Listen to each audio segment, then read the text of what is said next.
is Widia. I'm from Quebec, Canada.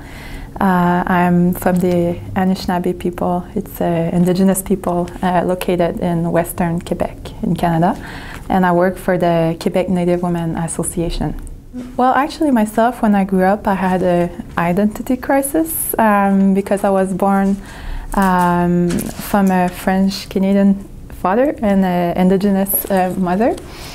And I was always interested with my Indigenous roots from my mother, because she always taught me the culture and the language, etc. And when I got a teenager, I realized that the Indigenous peoples in Canada have been victims of oppression and colonization over the years. We're a very, very young population. Like the average age for Indigenous people in Canada is 25 years old, compared to the non-Indigenous people, which is 38 years old. So I think it's really important to work with the youth, like the hope for the future of white people. And there's a lot of youth with talent, and they're just really dynamic and have a lot of ideas. So that's why I got inspired to work with Indigenous youth, and that's why today I work as a youth coordinator within the Quebec Native Women Association.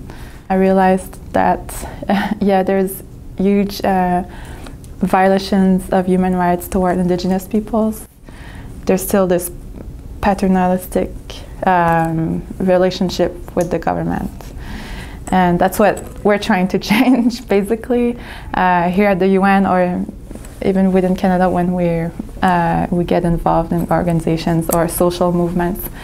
We're just trying to change all this and simply fight for our right for self-determination. The young Indigenous peoples, no matter what, whether they're from Quebec, Canada, or even around the world, they also live, I think, this identity crisis when they just learn about the impacts, or live the impacts of colonization, when they lose connection with their culture, language, because of assimilation policies and stuff like that. And also they have to deal with between tradition and modernity.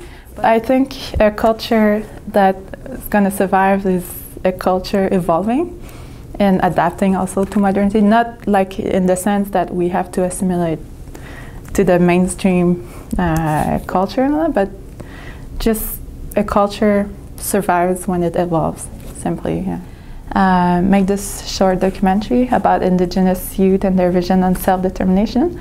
I was interested to know, yeah, just their opinions, their concerns, and also their visions of what it means, self-determination for them.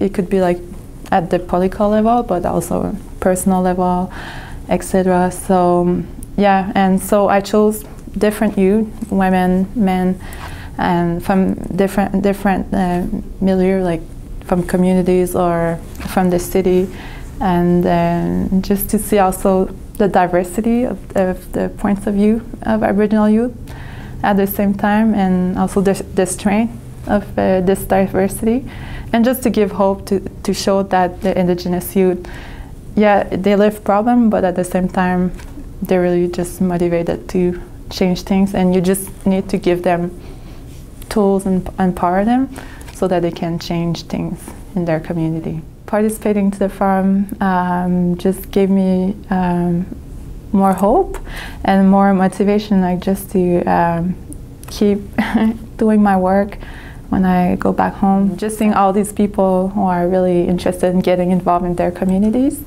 and especially all these women, because in Canada it's very common to see Indigenous women at the forefront of the mobilizations or